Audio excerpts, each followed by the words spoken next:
Good morning mga padaba! Andito na naman tayo, magluluto tayo ng Bicol Express. Yes, Bicol Express. Ang paborito ng mga Bicolano.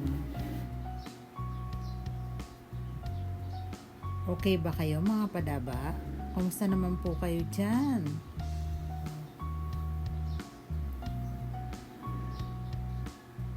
Maglagay tayo ng mantika para masimulan natin ang paggisa.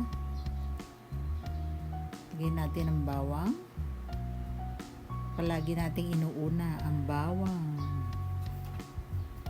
Pero sabi nga, unahin ng sarili.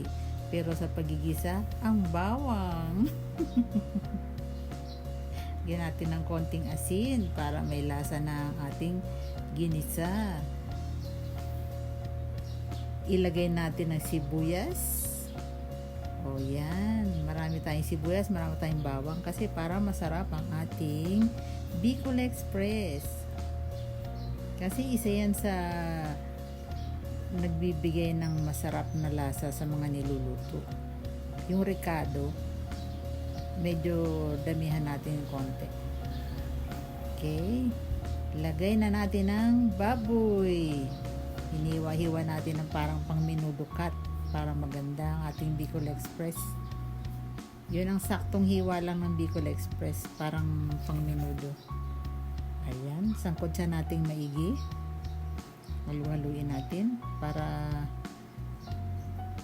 ma-absorb ng baboy yung lasa ng ricado natin at yung asin na inilagay natin.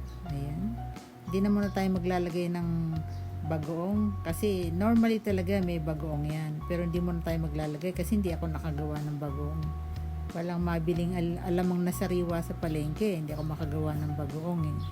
Kaya eto muna ngayon, pero masarap ito for sure mga padaba. Hindi ako mapapahiya sa inyo, masarap ito. Talaga, promise. Ayan, sangkot siya ng maigi ang ating baboy. Lagay na natin ang ikalawang piga, yung 1 cup na pangalawang piga ng gata, lagay natin.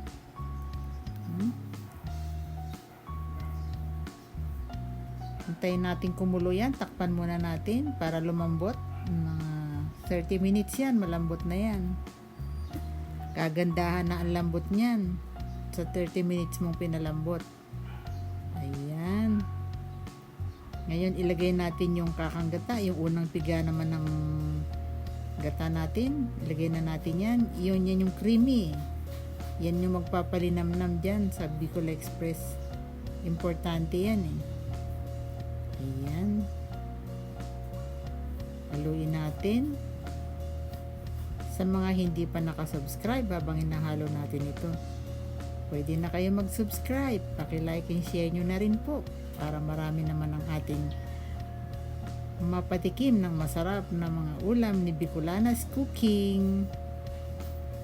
Okay, takpan ulit natin para maluto yung ating gata. Eto na, kulong-kulo na siya. Ganda ng kulo niya. Masarap na yan. Yan na yan eh. Oh. Yung mga naninikit-nikit sa gilid, kuhanin natin yan. Yan. Tikman natin. Sarap. Masarap na ang lasa. Kaya lang, kulang pa. Wala pa yung nagpapa-express sa kanya. Ilalagay na natin siya. Ayan ang express dyan. Yung anghang. Kaya Bicol Express yan kasi mapapatakbo ka sa anghang.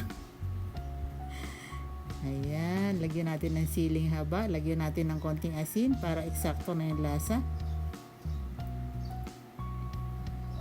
Halo ng konti para pantay. Oh, diba? Ganyan lang naman ang pagluluto. Madali lang lutuin yan. Express din lutuin yan. Yan ang pinakamadaling ulam na maiisip mo kapag ka nagmamadali ka. Yan lang. Saglit lang yan. Express nga eh. Lagyan natin ng dagdag na anghang pa. Di pa tayo kontento dun sa anghang na inilagay natin eh. Dagdagan pa natin. Pwede mo yan pisa-pisain yung pula. Pwede mo yan pisa-pisain pa mamaya pagkakain ka. Pag parang tingin mo kulang eh. O, eto na. Dito na tayo sa pinakamasarap na portion. Tikman na natin kung ano ba talaga. Hatulan na natin ng ating Bicol Express.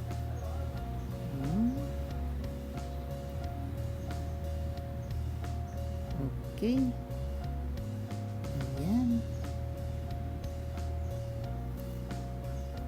Unang subo para sa inyo mga padaba.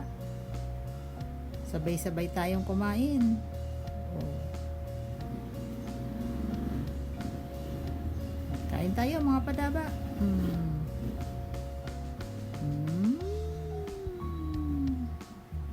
Yun o. Ito yun eh. Bicol Express namin sa Bicol talaga.